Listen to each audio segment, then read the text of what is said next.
Cuando comenzó la Segunda Guerra Mundial, muchos judíos, por miedo a que sus hijos murieran, fueran masacrados, tomaron la decisión de llevarlos a conventos, monasterios y comunidades religiosas católicas para que allí fueran resguardados y tenían la profunda esperanza de poder reencontrarse con sus hijos al finalizar la guerra.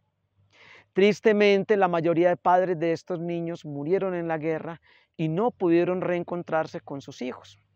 Al finalizar la guerra, la comunidad judía se reunió y tomaron la decisión de ir por estos niños. Aunque sus padres estuvieran muertos, ellos consideraron que la cultura era diferente, la religión era diferente, por tanto era mejor que estos niños regresaran a su raíz, a sus orígenes. Una de las personas encargadas de recoger estos niños fue por cada uno de estos lugares católicos a reclamarlos, se los fueron entregando. Finalmente llegó a un convento donde habló con unas religiosas y la madre superiora le dijo: mira, la mayoría de niños que habían acá ya se los llevaron. Los niños que quedaron son muy pequeñitos, son de 2, máximo 3 añitos.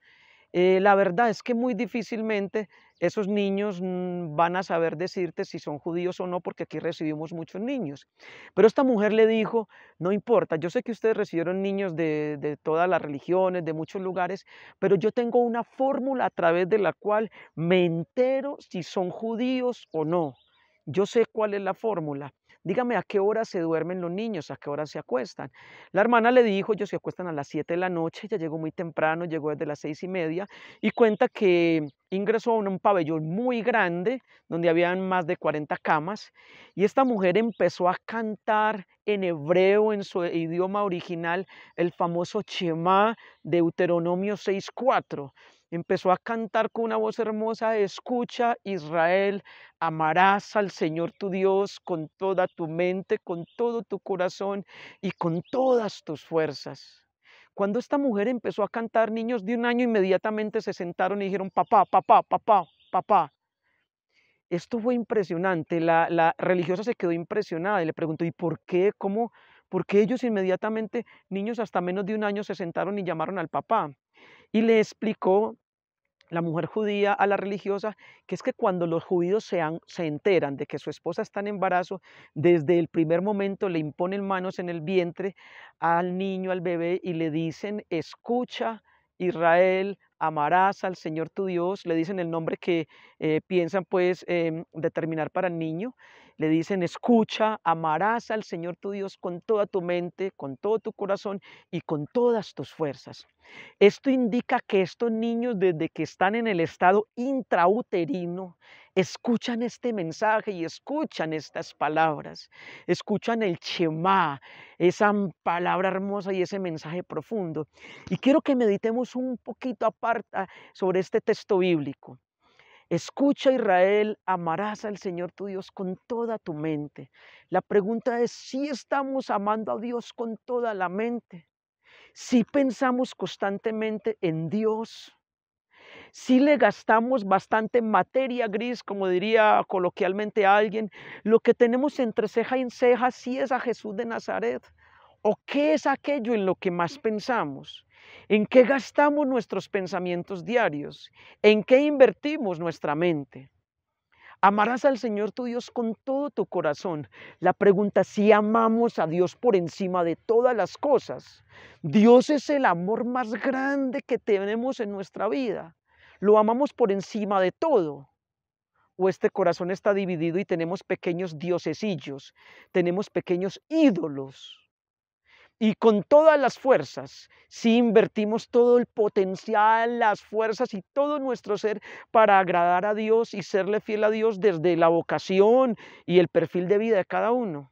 Es un cuestionamiento bien importante. Amarás al Señor tu Dios con toda tu mente, con todo tu corazón y con todas tus fuerzas. Resulta que en la realidad esta mente se mantiene muy dispersa. Esta mente se mantiene pensando muchas cosas que en el fondo no nos ayudan, no nos hacen crecer, no nos aportan. Hay mucha dispersión mental, mucha basura mental. Tendríamos que aprender a hacer una higiene mental. Por ahí una frase que dice: piensas lo que piensas, con interrogantes. O quitémosle los interrogantes: piensa lo que piensas. ¿Piensas lo que piensas o piensas lo que piensas? Es bien importante analizar hasta dónde nosotros sí hacemos un filtro mental con nuestros pensamientos. Hasta dónde este corazón sí ama a Dios por encima de todas las cosas. Entonces, si la mente está dispersa, si el corazón está dividido en porcentajes de amor para personas, cosas o situaciones, las fuerzas serán pocas. Con la mente dispersa, el corazón dividido, las fuerzas son pocas. Por estos días el tema de la pandemia ha generado mucha angustia. Este tercer pico que estamos viviendo en Colombia ha generado mucha angustia. Y he visto estos días cómo se ha convocado unas jornadas de oración en diferentes ámbitos, parroquias, movimientos laicales, eh, sistemas de evangelización.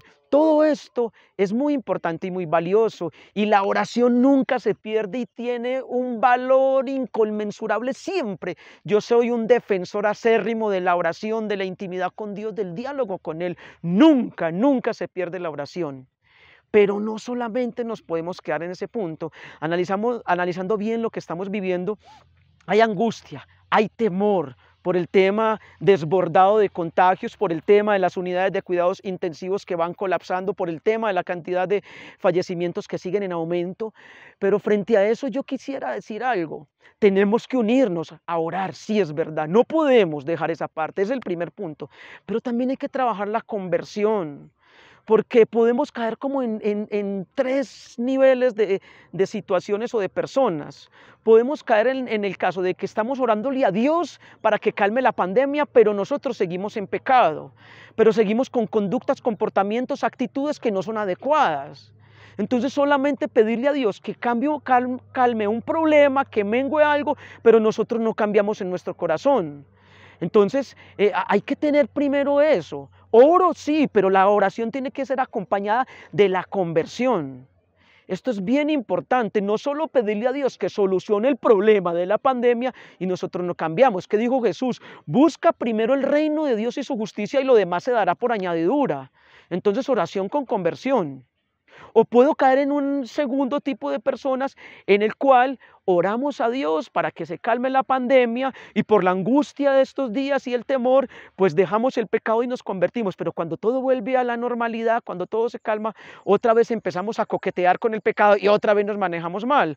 Entonces fue una conversión como en falso. Nada más nos convertimos en el momento en que la situación era angustiante y apremiante, le pedimos a Dios que nos ayudara y después cuando se nos quitó el miedo y la angustia, a pecar. El tercer momento es el mejor, el cual esta situación coyuntural nos lleva a una conversión auténtica y profunda, donde oramos, cambiamos de vida, nos entregamos a Dios, tomamos posesión de aquello que dice 2 Crónicas 7:14, si mi pueblo, el pueblo que lleva mi nombre, ora, se humilla, vuelve a mí, deja el pecado, yo les bendeciré desde el cielo y los sanaré.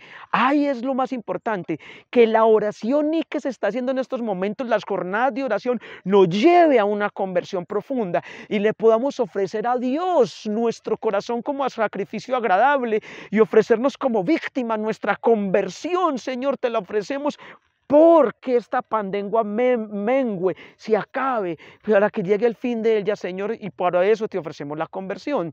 Si vamos al libro de Jonás, por ahí en el capítulo 3, cuando Nínive iba a ser destruida, este predicador anunció y todo el pueblo se convirtió, dice el texto bíblico, desde los ancianos, los viejos, los jóvenes, hicieron ayuno y se convirtieron al Señor. Y entonces se salvaron de una catástrofe.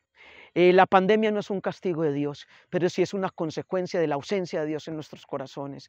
Es una consecuencia del pecado. Entonces se trata de que nosotros podamos integrar esto, amar a Dios con toda la mente, con todo el corazón y con todas las fuerzas, orando con profundidad, haciendo jornadas de oración, pero trabajando la conversión profunda de nuestro ser. Un abrazo y mil bendiciones. Te quiero invitar para que hagamos un momento de oración. Padre Celestial, en este momento te queremos entregar nuestras vidas, nuestros corazones, Señor.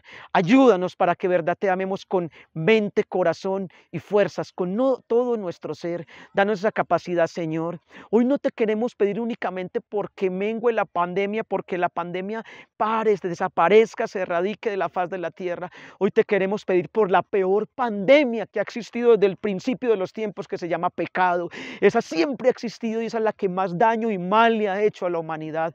Ayúdanos, Señor, a convertirnos. Ayúdanos a dejar dejar el pecado. Ayúdanos a tener una transformación interior, Señor, porque cuando nosotros cambiamos de actitud, las circunstancias cambian, pero si nosotros no cambiamos internamente, las circunstancias externas no van a cambiar, porque cuando el interior cambia, el exterior se transforma. Y tú dijiste, Señor, pidan y yo les daré, busquen y encontrarán. Y hoy queremos pedirte, Señor, no que nos soluciones el problema presente únicamente y después, Señor, gracias, en el próximo problema nos vemos. No, queremos pedirte que nos concedas una conversión auténtica, una adhesión profunda, que este sea el momento decisivo en que te entreguemos nuestra vida.